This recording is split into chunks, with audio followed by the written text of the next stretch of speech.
Luc Romero Michel, président de l'Association pour le droit de mourir dans la dignité. Vous savez, on ne choisit pas de naître, ça nous est imposé, et je pense qu'on doit avoir le droit de choisir les conditions de sa mort, le moment et la manière de mourir. Et dans notre pays, on n'a pas cette possibilité. Et donc, on doit pouvoir mourir dans la dignité. La dignité, c'est une notion qui nous est propre. C'est nous qui décidons ce qui est digne et ce qui ne l'est pas.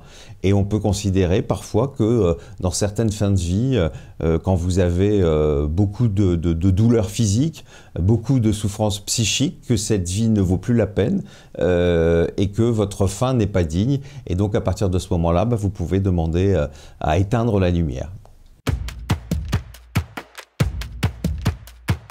Vous savez, quand on est en pleine santé, quand on est loin de l'échéance, on ne peut pas savoir ce qu'on veut. On est dans le doute. Et ce qu'il faut, c'est avoir tous les choix. Et tous les choix, c'est quoi? C'est avoir d'un côté l'accès universel aux soins palliatifs. On sait qu'en métropole, comme ici à La Réunion, ce n'est pas le cas. À peine 20% des gens qui en ont besoin peuvent bénéficier des soins palliatifs. Et donc, il faut de l'autre côté aussi, pour celles et ceux qui n'en peuvent plus, qui veulent abréger leur souffrance, parce que je rappelle qu'on est dans une république laïque et qu'il n'y a pas un principe supérieur qui vous oblige à mourir le plus tard possible, avoir la possibilité de bénéficier d'une euthanasie et d'un suicide assisté. En gros, on veut une loi pour tout le monde, une loi qui respecte toutes les consciences et qui vous permet, au dernier moment, de faire le choix qui vous paraît le plus conforme à ce que vous êtes et à la fin de vie que vous voulez avoir. Alors c'est vrai que ça semble évident, d'ailleurs les Français sont très clairs, hein, tous les sondages donnent plus de 96% des Français, et à La Réunion, c'est pas la première fois que je viens y parler de cette question, et j'ai pu constater à quel point, d'ailleurs, avec l'association, nous avions énormément d'adhérents, et que ici, dans une société où la religion a une grande importance, ça progresse. Alors nos adversaires, c'est d'abord les responsables religieux, qui sont en total décalage avec leurs propres troupes. Vous savez, la Croix, qui est évidemment pas un journal favorable à l'euthanasie, a fait un sondage il y a 3 ou 4 ans, et on s'est aperçu que 90% des catholiques non pratiquants étaient favorables à l'euthanasie, et plus de 70% des catholiques pratiquants. On voit aussi que c'est la même chose pour toutes les autres religions. Et pourtant, l'Église est aujourd'hui un des plus fervents opposants à une loi qui donne tout simplement une liberté. Et puis de l'autre côté, vous avez ces grands médecins. Vous savez, on a voulu en fait médicaliser la mort dans notre pays. D'ailleurs, toutes les missions qui ont été faites ont été confiées à des médecins. Pourquoi des médecins? C'est une vraie question qu'il faut se poser, parce que notre mort, c'est celle de tout le monde, de tout un chacun. Et donc, on a médicalisé cette mort, et donc on a donné le pouvoir aux médecins. En fait, c'est toutes celles et tous ceux qui sont autour du lit qui dirigent, et c'est pour ça qu'aujourd'hui, il faut sortir de ça. Et c'est pour ça que les Français sont aussi favorables. C'est pour ça aussi que pour la première fois à l'Assemblée, on a plus de 300 députés qui souhaitent une loi légalisant l'euthanasie et le suicide assisté, parce qu'en fait, c'est une loi pour tout le monde. C'est une loi qui respecte toutes les consciences. Un médecin qui ne voudra pas aider, il ne sera pas obligé d'aider. Une personne qui, pour des raisons religieuses, veut mourir le plus tard possible, elle le sera, parce que la condition de la loi qu'on souhaite, c'est la volonté de la personne. Il y a eu 3 lois Leonetti. Le problème, c'est qu'elles partent du mauvais postulat. C'est des lois qui sont faites par des médecins pour des médecins. Il faut enfin une loi qui mette la personne en fin de vie au centre des décisions. Et c'est pour ça que la loi que nous souhaitons, c'est une loi qui permet tout, je l'ai dit, les soins palliatifs, l'euthanasie, le suicide assisté. Il faut qu'on change de logique et qu'on arrête de médicaliser la mort. Oui, c'est en tour. Vous savez, moi, il y a quelques semaines, je ne sais pas si on avait parlé de ce cas à La Réunion, mais j'ai été accompagné à Alain Coq, qui était depuis plus d'1 an un homme handicapé qui ne pouvait plus quitter son lit, qui a été pourtant un militant pour le handicap. Il a fait des tours de France, d'Europe en fauteuil roulant, et il avait des souffrances physiques insupportables. Rien ne pouvait les soulager.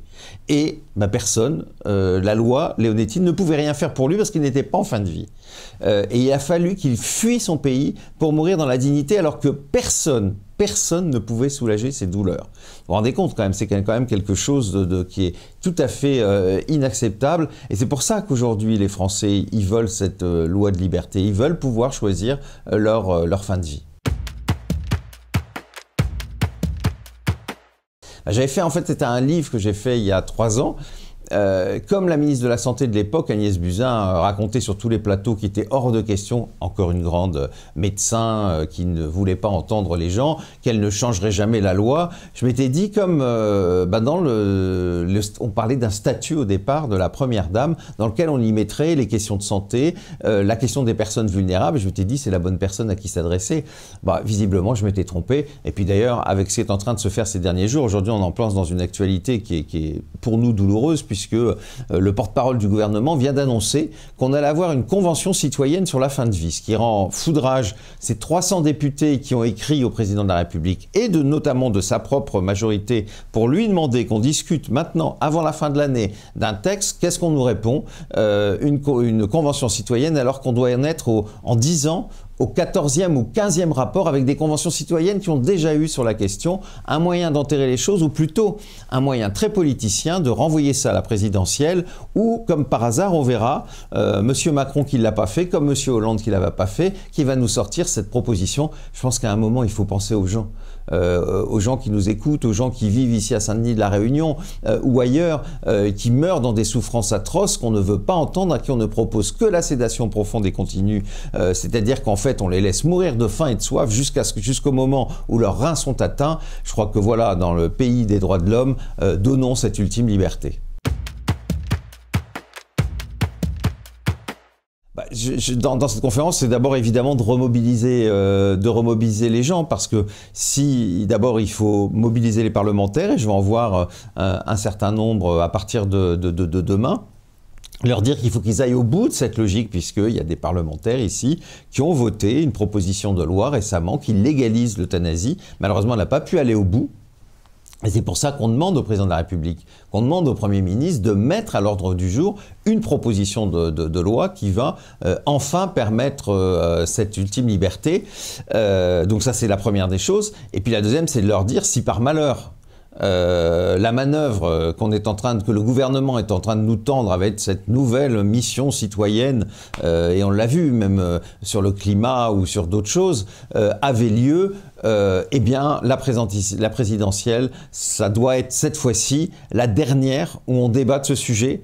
On voit bien qu'il y a de plus en plus de candidats aujourd'hui qui se sont déjà prononcés, qui sont favorables à cette question. Il faut enfin les légiférer. C'est quand même une question qui est en plus d'une actualité incroyable. Celles et ceux qui, comme moi, ont vu mourir, moi ma mère est morte de la Covid, dans des souffrances incroyables.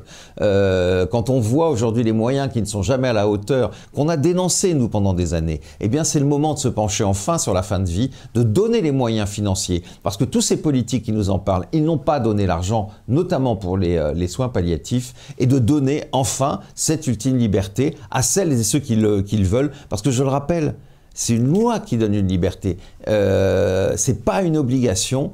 Et puis je pense que vous savez, dans une société qui donne cette ultime liberté, en gros c'est toute la société qui s'élève.